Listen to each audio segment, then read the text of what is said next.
कोयल बिना,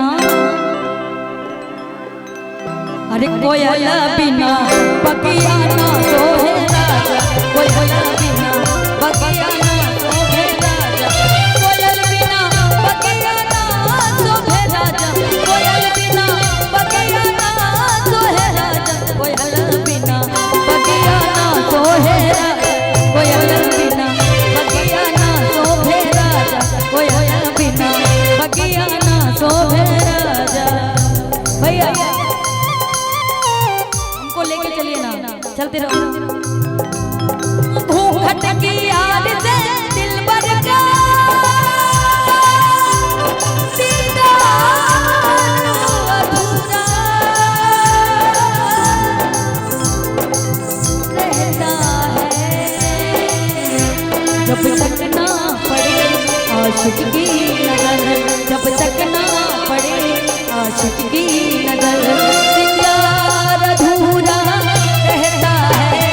घूंघट की याद से दिल भरका, दिल भरका, दिल भरका, दिल भरका, कोयल बिना बगिया ना शोभे राजा, कोयल बिना बगिया।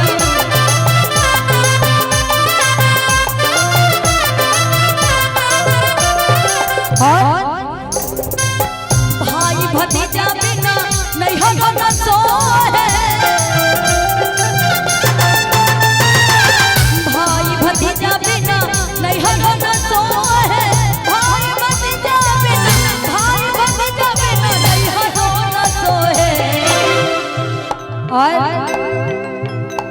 अगर शादी हो जाए, काहे चलते यार, अगर शादी हो जाए और घर में एक छोटका देवर न रहे, लहुरा देवर, अरे देवर बिना, देवर बिना अंगना ना शोभे राजा, देवर बिना अंगना ना शोभे राजा, देवर बिना अंगना ना शोभे राजा, कोयल बिना बगिया ना शोभे राजा, कोयल बिना बगिया ना शोभे राजा, कोयल बिना बगिया ना शोभे राजा।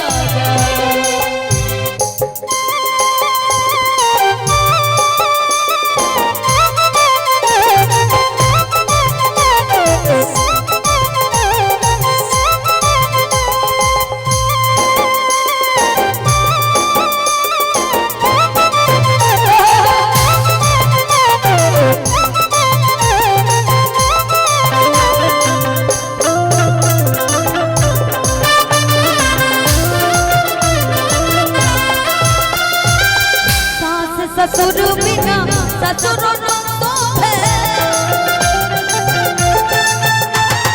सास ससुर बिना ससुर न शोभे, सास ससुर बिना, सास ससुर बिना ससुर न शोभे।